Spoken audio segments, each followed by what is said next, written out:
তেজপুৰ বিহগুৰিস্থিত শংকৰদেৱ জাতীয় বিদ্যালয়ৰ অধ্যক্ষ জীৱন দাসৰ আজি পৰলোক প্ৰাপ্তি ঘটে।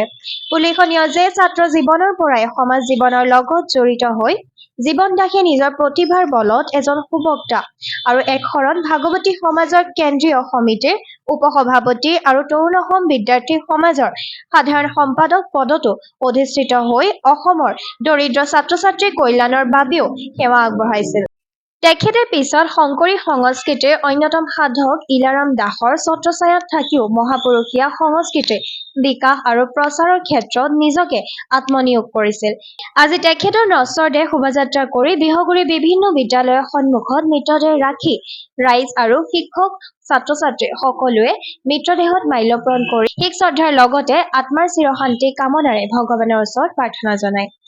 আজি বিদ্যালয়ৰ চৌহদত হোৱা শেষকৃত্য অনুষ্ঠানত পশ্চিম তেজপুৰ আঞ্চলিক ছাত্ৰ সন্থাৰ বিষয়ববীয়া আৰু যুৱ ছাত্ৰ পৰিষদৰ বিষয়ববীয়াকে ধৰি অসমৰ এক শৰণ ভাগৱতী সমাজৰ বিষয়ববীয়াকে ধৰি শংকৰদেৱ জাতীয় বিদ্যালয়ৰ শিক্ষাৰ্থী সমাজ আৰু শিক্ষকসকলৰ উপৰিও প্ৰাক্তন পশ্চিম তেজপুৰ আঞ্চলিক ছাত্ৰ সন্থাৰ সাধাৰণ সম্পাদক সাংবাদিক অঞ্জন গোস্বামী, প্ৰশান্ত নাথ, মনোজ বৰা, প্ৰমোদ বৰা, প্ৰদীপ শইকীয়া আৰু বৰছলা সমষ্টিৰ বিধায়ক গণেশ লিম্বু উপস্থিত থাকি মৃতকৰ আত্মাৰ সদ্গতি কামনা কৰি পৰিয়ালক গভীৰ সমবেদনা জ্ঞাপন কৰে।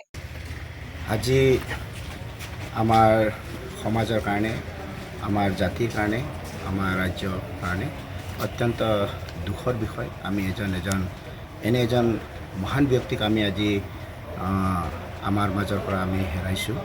যিজন ব্যক্তিক আমি অভিভাৱক হিচাপে পাইছিলোঁ, যিজন ব্যক্তি আমাক সকলো সময়তে দিহা পৰামৰ্শ দিয়াইছিলে, শিক্ষাৰ ক্ষেত্ৰত সকলো ক্ষেত্ৰতে তেখেত এজন সমাজৰ আগৰণুৱা ব্যক্তি আছিলে। মই এনে এক শোকাকুল পৰিৱেশত মই তেখেতৰ আত্মাই যাতে চিৰশান্তি প্ৰাপ্তি কৰে আৰু পৰিয়ালবৰ্গ যাতে এখন কষ্টত মানে দুখ বেদনা যাতে তেওঁলোকে যাতে সমবেদনা আমি জনাইছোঁ, যাতে তেওঁলোকে শক্তি প্ৰদান কৰক ঈশ্বৰে, তেওঁলোকে যাতে আগলৈ তেওঁলোকৰ জীৱন যাতে তেওঁলোকে লৈ যাব পাৰে।